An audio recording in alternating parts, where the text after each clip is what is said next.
Welcome everyone to the C-Suite Marketing Perspectives podcast. I'm Steve McDonald, your host. Today we've got an incredible conversation with Kenneth Burke.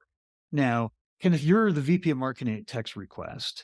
You also not only live in Chattanooga, you're very, very proud of that, fantastic part of the country, but what's really interesting about your background is that you've published over 1,000, maybe upwards of 1,200 different articles. You're a contributing article writer or contributor to Entrepreneur Magazine. So obviously, the belief in content marketing is something that you're really proud of. What we want to do is we also want to take that and talk about how you help grow TextRequest from a bootstrapped company up to now, what, 15 million or so in revenues, if I remember that correctly. That's not easy to do when you're bootstrapped. So there's lessons that are learned within that process that we want to talk about and share with the rest of the community here. So maybe if I didn't take all the thunder, but tell us a little bit more maybe about Kenneth and your background or point of view, and then we'll kind of get into it. Yeah, well, thanks for having me, Steve. Really appreciate it. I got into marketing a little serendipitously. I was actually a psychology major in college. Did not want to go to school for another 5 years in order to start making money from that. So I went into sales, did that for a couple of years, and that's actually how I got into TextRequest. I was one of our first sales reps, and then just kind of got tired of that. Wanted to move into marketing, and we were a startup, and nobody was doing marketing here yet. Um, and so they let me do it. And content marketing or blogging, is just what we all called it at the time, um, was something that I was interested in, and it was also free, which for a company without funding is fantastic. Free 99 is my favorite discount, as they say. Um, and then almost 9 years later, here we are.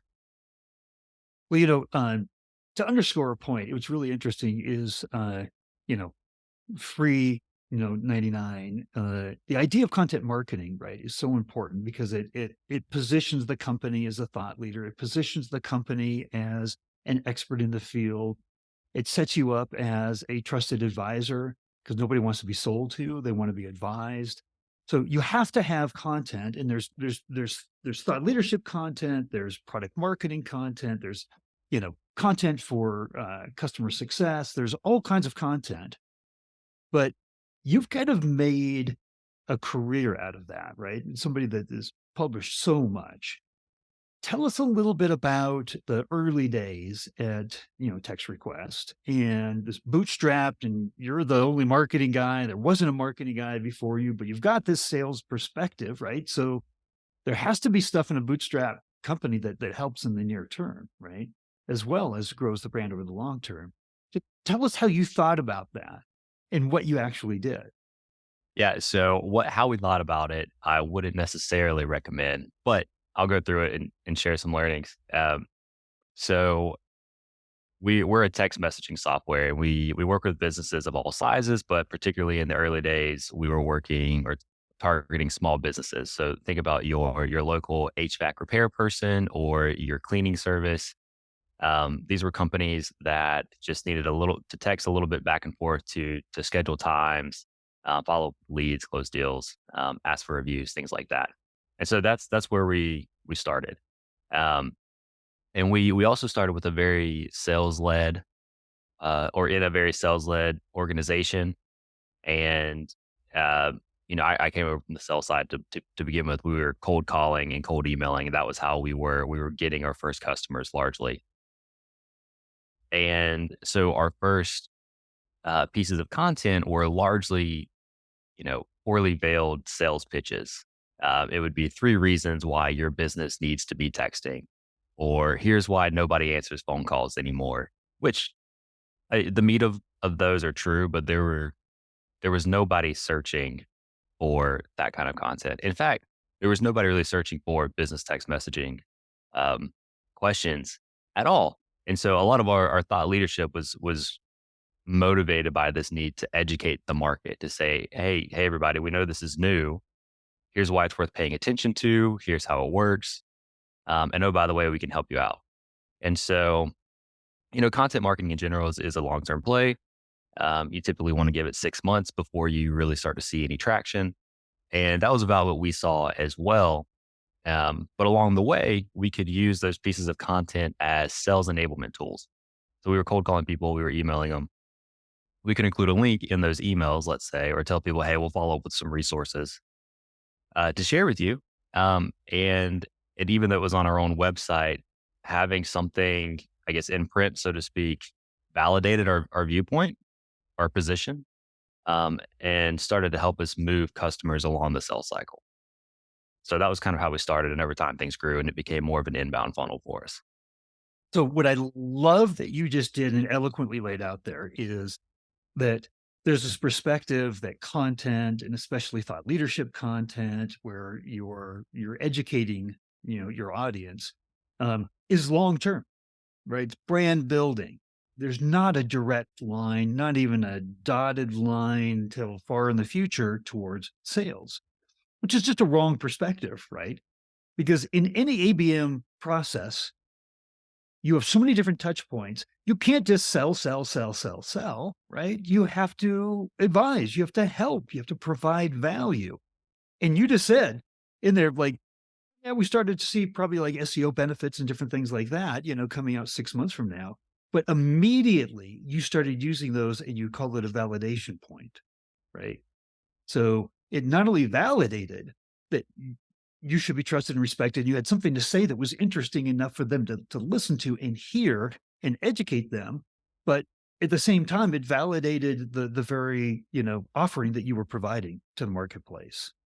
And I think that's just incredible. I literally interviewed a 4-time B2B CMO about a month ago, and she's the thought leadership, that high level, that educational content that they create, they divvy it up and they activate it so the salespeople can share it on a regular basis, and it becomes part Mhm. of their SLAs, right? The service level agreements between marketing and sales, and what are you guys going to be doing, right?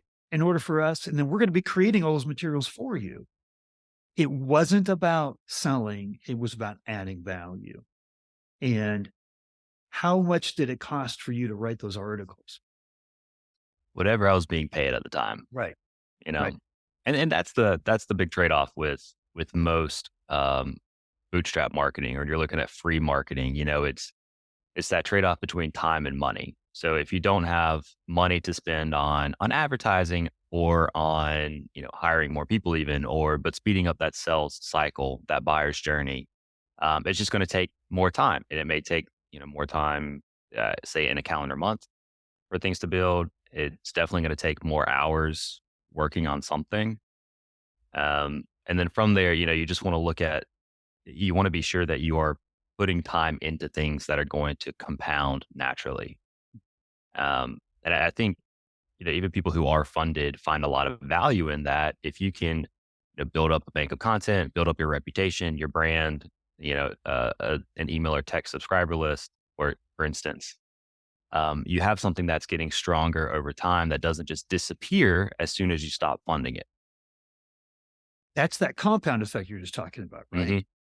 So if I can, my takeaway from what you just said there is, in an environment, because whether you're bootstrapped or not, I mean, I talk to companies that are very well-funded companies that have, revenue 50, 100 million more. There's never enough. I used to work with Coca-Cola and they were like, hey, under a 1 liter bottle, we got 5 cents. You wouldn't believe how quickly that 5 cents goes, right? So what you're talking about applies beyond bootstrap, right? What are you doing in the company that is compounding the the value of the company, the perceptions of the company, validating what you do as a company, increasing your footprint, your presence in the industry, right?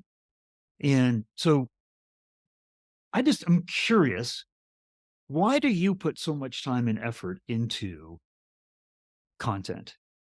Why do you put so much 1,000 articles? I mean, that I'm thinking that might take me without Chat GPT. It might take me years and years and years to do that, right? Just tell me your personal philosophy on why you spend personally so much time and effort on. Yeah, some of it is not necessarily business motivated. We'll say it goes back. for me in this situation, a lot of it goes back to advice my dad gave me 15 years ago, which was um, go or focus on whatever comes most naturally to you. And for whatever reason, writing articles, content, email, social media stuff um, is something I really enjoy. And it just comes a little easier to me. And I've had to practice a ton, so it's not like, oh, I just started writing and it was great. There's a lot of bad drafts, we'll say. But I enjoy it. And that that feeds into creating something that's of higher quality. It feeds into momentum and motivation, which momentum is another resource that becomes hugely valuable for companies, especially as you build traction. Um, and then, yeah, I've done it enough. Where I'm able to do it. We have a couple other people in our office who are good content creators as well. Um, that we're able to just kind of work together to get this stuff out. And then the benefits, like you said, are building that reputation. They're validating our viewpoints, helping to introduce us to more customers. They're assets that our employees can use whenever they're working with leads or prospects, or current customers who've been with us for a while. Um, so it's not a super scientific business answer, but there you go. Yeah, no problem. So here's what I want to do. I want to kind of transition from the strategy part of the conversation to give us maybe a story or two about the marketing, the bootstrap marketing that you did, the impact that you saw in the business, to kind of just give us a little color commentary on how that strategy actually worked. Yeah. So we started with um, our whole approach was to just answer questions that our target customers were asking. And that's kind of a core tenet of content marketing, right? And so what we would do is we would mostly talk to our sales and support teams and say, what questions are people asking? Because I guarantee you, whatever comes out of that or asking that question is going to be different than what you're going to see in, Google search results or keyword planner or Uber suggest or whatever tool. So that's really valuable, first party data, let's say. And so we would take that, those questions and we would create blog posts that answered them. We would create social media posts that covered that topic. And then we would also, look at Google Trends and Keyword Planner and all these other tools and see, kind of what were people searching for. And particularly before it was a saturated market, there are a lot of business texting providers now. So it was easy for us to stand out that way, to create something good, to create something that was, you know, 10x better, which was a common thing we were trying to do back then. So we started with that. And then separately, we started thinking, okay, how can we create content that other writers are going to be looking for? So what are some data points? What's some research that we can bring together, and create, a great article around that other people who are writing will then reference and link to us, which will help build our brand. And so, we had a lot of things that were how to do texting for XYZ or why it matters in this case. And then we had a lot of content that was around, how many texts do people send every day or how many landline phones are still around or, you know, various things like that. And it worked. We had sales assets basically, and we started getting backlinks from, notable brands like Salesforce and Forbes and the FCC actually linked to us in a ruling, and Harvard did. And anyway, we had all these great backlinks coming in, just because we created content that answered questions people were searching for. And you did it in a unique way. Yeah, I mean, I think it was unique because of our viewpoint on things. I don't think the tactics we used were unique, or they're definitely something anybody could mimic. So But there's the probably a lot of key, go ahead. yeah, the key is though that others weren't, right? You True. brought together, and I love the strategy because there is a ton. You called it free research, right? There is a ton of data points and research and things that are out there in the market right now, that when you bring together this and this and this and this into a single piece of content, right? and you put that out there, you've added value on top of that, right? So you didn't go do your own research studies, which is a fantastic thing. And a lot of B2B companies and a lot of SaaS companies have tremendous amount of data across their client base. And that data has so many proprietary insights and benchmarks and different things that they can be using, right? That is really notable. Um, but I love the idea. This is the whole conversation here is what does a bootstrap company do, right? But how does it apply?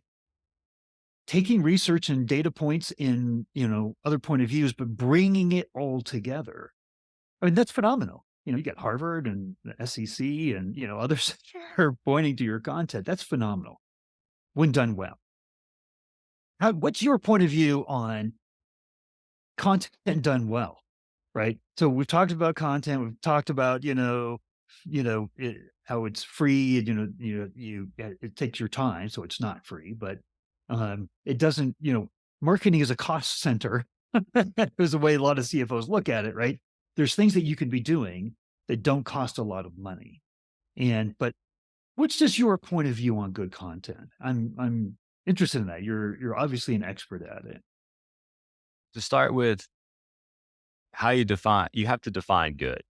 And I know you're asking me for an opinion, but for you and your organization, you have to come up with an end goal. What is the purpose of this content? Is it to bring in traffic, any kind of traffic? Is it um, in order to send to people in a specific situation? So, like as your sales reps are following up with prospects, um, is it to uh, create something that isn't already available, or is it to build up a body of work that eventually stands out from a lot of other things that are similar? So there's a bunch of options there, and you just have to pick one.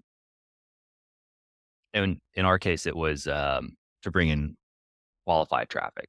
So we, long story short, eventually found out if we create certain types of content, um, people who are interested in buying a software product, a business texting software, not necessarily today, um, but people who are interested in buying it are going to come. It's going to create a good impression.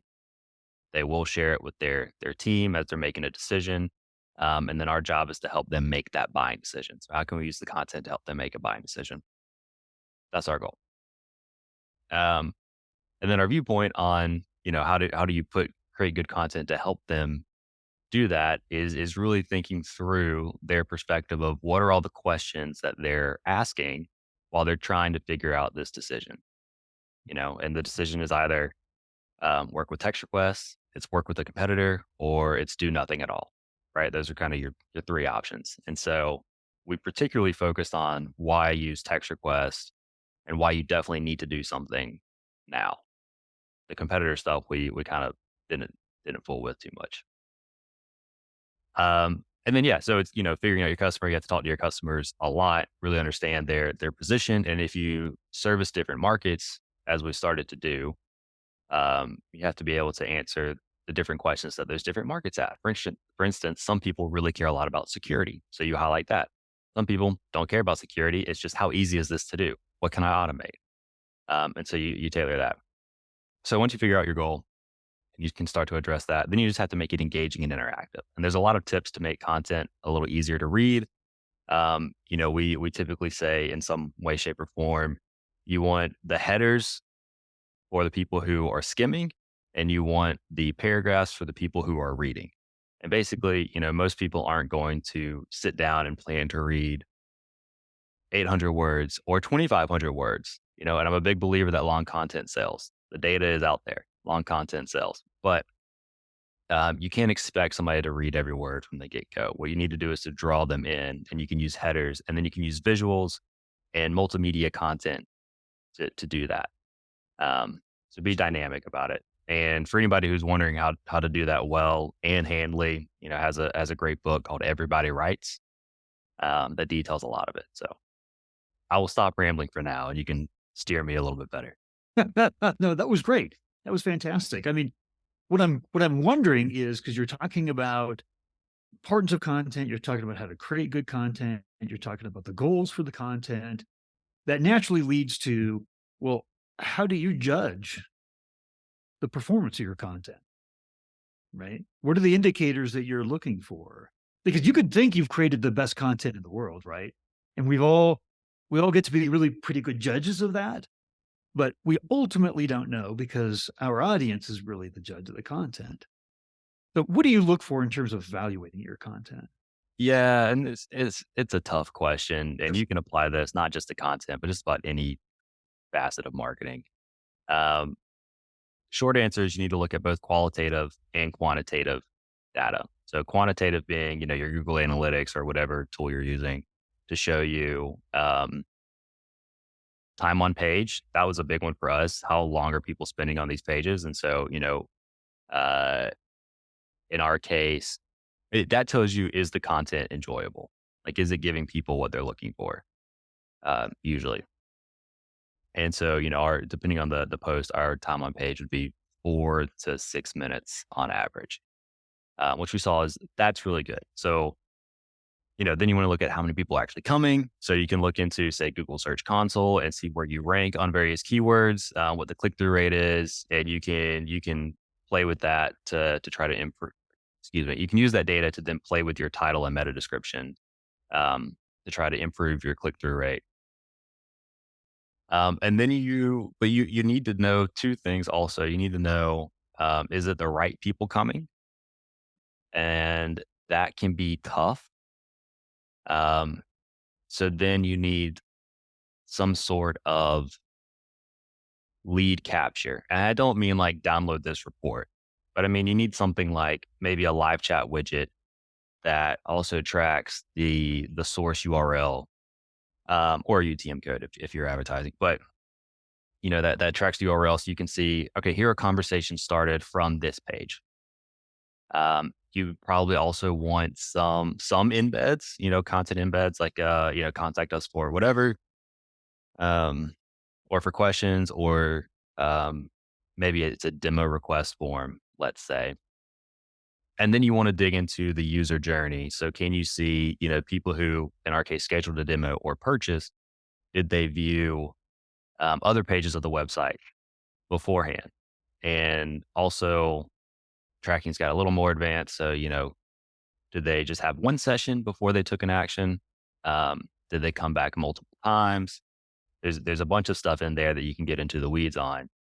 So there's all that on the quantitative side. And then the qualitative side is really just asking, how'd you hear about us? Talking to customers. And it's so ad hoc. It's hard to say, here's a set process you can follow. But, we would go to trade shows and people would say, oh, I love your content.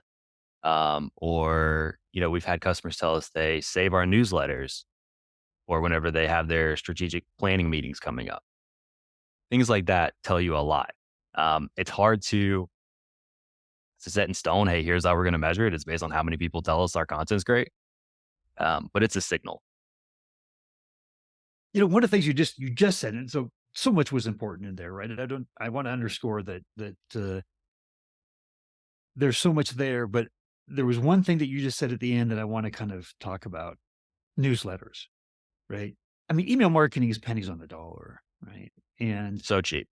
and newsletters have been around for eons, right? There's nothing new, there's nothing innovative, there's nothing that's sexy about newsletters. However, newsletters perform, and newsletters have been written up, lately as one of the most underutilized marketing tactics, because this is a channel that you can create. You talk about, your webinars as your own channel, your podcast is your own channel. This is a channel you create into the marketplace. And if you have good quality content going out there, then this is a continual cycle of touch points, right? And even if people read every fourth or every fifth newsletter, let's say you're doing a monthly newsletter or biweekly, weekly newsletter, it's your opportunity to stay in touch, right? And all the focus on content that you've been talking about and the benefits from it, it's one of the main distribution points of your content. And, then you get to look at all the open rates and the click through rates, right? And the pages viewed afterwards. And, you can do lead scoring and rankings from that. Like, there's just a tremendous amount that you can do. So I that little bit of what you said there, I just wanted to, you guys, was that something that you did early on? You started a email newsletter, or is that something you did later on, or Yes and no. So we did it fairly early on, and it was more.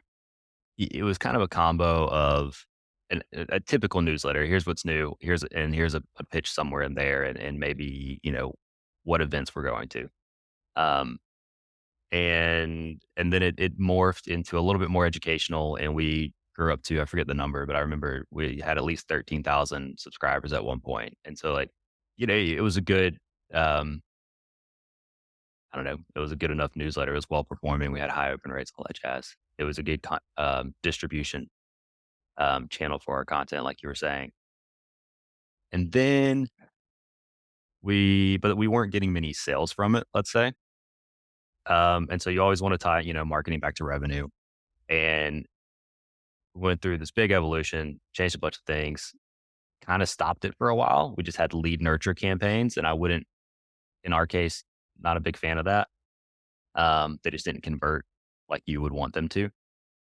And then we went through this a whole, I don't know, like 4 to 6 month process to figure out if we're going to do a newsletter or a regular email send to customers or non-customers. What is it going to be? What does it need to look like? How does it need to feel? And we settled on basically an educational focused, you know, three step how to do X kind of a thing. And so, how to get more, how to re-engage cold leads, how to text with employees, kind of very specific. It's actionable. There's a little bit of TextRequest sales stuff mixed in, or how to use a certain feature, because that's just, you know, what naturally flows from it. Um, but what I'm saying, people told us they save it and use to help make decisions. Um, that's the kind of content that they're saving. so you re-engaged with the newsletter. I just, um, I always, recommend to our clients that they're actively engaging on a regular basis.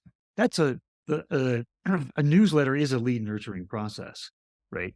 Where, your content over time, 97% or 95% of your market's not in the market to buy right now. But when they do begin come into the market, you want those rounds and rounds of communication with them and adding value with them. In fact, I say this all the time now. I interviewed a three-time B2B CMO, and she had such a great line. She said, "Today's brand is tomorrow's demand." Mm-hmm. And that by seeding that, and your reputation and your ability to support and help and educate and add value, that takes away rounds of cycles from the sales process and the salespeople, because they're not having to prove worth. They're not having to build trust as much, right? So they're more coming in as that position as a trusted advisor. So there's very, very specific near term direct impact on sales, that building that reputation and that role as a trusted advisor in the industry really, really helps. And so I'd love to hear the stories about this. If if you were going to, because we've covered a lot, but I mean, if you were going to leave us with a single takeaway, like your years of, bootstrap marketing, where you've risen to today, you look back and what would you do the same? What would you do differently? What would you want to leave us as kind of a takeaway? Yeah, as a catch-all, things that look like limitations can usually be helpful guardrails instead. A lot of our marketing and every other part of our company became very efficient because we had to be. And it was very nerve wracking in the beginning, especially when I personally didn't know what I was doing, new to marketing. Um, but those limitations and having to figure out how to make it work have paid off, exponentially. Been wonderful. So I would say, look at limitations, try to reframe them as opportunities, even if it sounds cliched. And then from a content perspective, I think specifically, since that's been the bulk of the conversation, is really put yourself in your customer shoes, your ideal customers um, mindset. What are they experiencing? What are they going through? And then create something that if you were that person, would be really helpful for you. Just keep one individual in mind if you've got it, one like your favorite customer to work with, keep them in mind and just think, okay, if I were this person, what would be helpful for me? What would I be searching for? What would I want in order to make a buying decision? Um, I mean, those are pretty much two things we've done that have helped tremendously. Well, great way to end the episode here. I say, kind of thank you for coming in. If people had questions for you, a follow up, could I provide them a link to your LinkedIn profile? That'd be a good way to get a hold of you. Absolutely. Please, and Fantastic. and really anyone listening, please hit me up. Happy to talk about this. Great. Perfect. Well, thank you for coming on and sharing. I really appreciate your time. Thank you, Steve. It's been a great conversation.